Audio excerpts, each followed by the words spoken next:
श्री स्वामी समर्थ. सर्व भक्तांचे स्वामी कृपा या आपल्या यूट्यूब चॅनलमध्ये स्वागत आहे. सर्व भक्तांवर स्वामी कृपा कायम असावी ही स्वामींच्या चरणी प्रार्थना.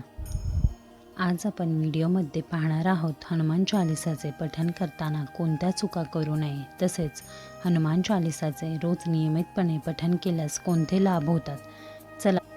चला तर मग संपूर्ण माहिती जाणून घेऊ. पण त्याआधी स्वामी कृपा चॅनलवर जर नवीन असाल तर चॅनलला सबस्क्राईब करून चॅनलला नक्की सहकार्य करा. बघा, तुम्हाला माहीत आहे का, चालिसा हा शब्द हिंदीतून आलेला शब्द आहे. चालिसा म्हणजे 40. हनुमान चालिसा हे हनुमानांचा गौरव करणारे, शक्तिशाली देवता म्हणून त्यांची महानता दाखवणारे 40 श्लोकांचे स्तोत्र आहे आणि म्हणूनच त्याला हनुमान चालिसा असे नाव पडले आहे. हनुमान चालिसा हे स्तोत्र भगवान हनुमानांचे स्तुती करणारे स्तोत्र आहे. हनुमानांच्या महिम्यांचे वर्णन करणारे सर्वात शक्तिशाली आणि प्रभावशाली असे हे स्तोत्र आहे. आपल्याला माहीत आहेच, पवनपुत्र हनुमान हे ज्ञान, शौर्य आणि भक्तीची देवता आहेत. प्रख्यात कवी संत तुलसीदास यांनी लिहिलेले 40 श्लोकांचे स्तोत्र हे हनुमानांचे गुण व सिद्धीचे गुण करणारे स्तोत्र आहे. हनुमान चालिसा या स्तोत्राला हिंदू भक्तीत विशेष स्थान आहे. या स्तोत्रामध्ये भगवान हनुमानांचे गुण व त्यांचे कृत्य साजरे केले असून शक्ती, शौर्य, सामर्थ्य, संरक्षण व शहाणपणासाठी त्यांच्याकडून आपल्याला आशीर्वाद मागितले गेले आहेत. बजरंगबलीबद्दल अशी श्रद्धा आहे की त्यांना अमर होण्याचे वरदान मिळाले आहे. कलियुगातही हनुमान जिवंत असल्याची मान्यता आहे आणि हनुमान हे अगदी सहज प्रसन्न होणारी देवता आहेत.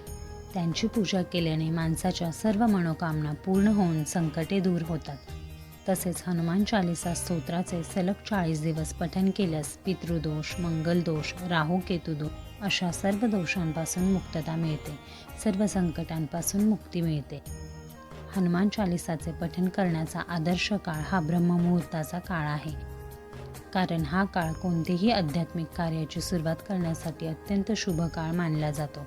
यावेळी स्तोत्राचे पठण करण्याचे अधिक फायदे असतात, कारण या वेळेत आपण थेट परमात्म्याशी जोडले जातो. हनुमान चालिसाचे पठण करणाऱ्यांनी काही गोष्टींची काळजी घेणे आवश्यक आहे, कारण चुकीच्या पद्धतीने जर पठण केले गेले तर अनेक अडचणींचा सामना तुम्हाला करावा लागेल. बघा, मंगळवार आणि शनिवार हे 2 दिवस हनुमानांच्या भक्तीसाठी अत्यंत शुभ दिवस मानले गेले आहेत. दर मंगळवारी किंवा शनिवारी मंदिरात जाऊन तुपाचा दिवा लावून हनुमान चालिसाचे पठण केल्यास अत्यंत जलदरित्या लाभ होतो. तसेच या स्तोत्राच्या शक्तीचा लाभ घेण्यासाठी याचा सलग 21 दिवस किंवा 40 दिवस पाठ करावा. स्तोत्राचे पठण करताना अपशब्द कधीही बोलू नये, कोणालाही फसवू नये, खोटे बोलू नये, दुखावू नये, वाईट संगतींपासून दूर राहावे. हनुमान चालिसा स्तोत्राचे पठण केल्यावर हनुमानांची कृपादृष्टी कायम राहतेच, परंतु शनिदेवांचीही कृपा आपल्यावर होते. मंगळवार किंवा शनिवार या स्तोत्राचे पाठ करण्यास सुरुवात करावी आणि 40 दिवस सलग पठण करावे. हनुमान चालिसाचे पठण करण्यापूर्वी अंघोळ करून स्वच्छ कपडे घालावे. पठण करताना आपले मन शुद्ध असावे व मनात कोणतीही शंका ठेवू नये. आसनावर बसूनच स्तोत्राचे पठणास सुरुवात करावी. परंतु सर्वात आधी भगवान गणेशांचे ध्यान करणे अत्यंत आवश्यक आहे. तसंच कुलदेवता, कुलदेवीचे स्मरण करून रामनामाचा जप करावा आणि मग त्यानंतरच हनुमान चालिसा पठणास सुरुवात करावी. हनुमान चालिसाचे पठण करताना अजिबात घाई करू नये. तुमचे पूर्ण लक्ष हनुमान चालिसा पठणाकडेच असावे. प्रत्येक श्लोकाचा उच्चार हा स्पष्ट असावा.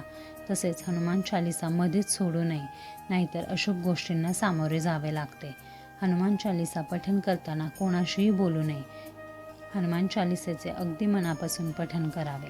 तर बघा, हनुमान चालिसेचे नियमितपणे जर तुम्ही पठण केले तर तुमच्या जीवनातील अडथळे, संकटे दूर होतातच, पण बजरंगबलींसोबतच भाविकांवर प्रभू श्रीराम, भगवान शिव व माता पार्वतीची कृपा कायम राहते. तर बघा, जर तुम्हाला हनुमान चालिसा स्तोत्राचे सकारात्मक परिणाम हवे असतील तर वरील नियमांचे पालन नक्की करा.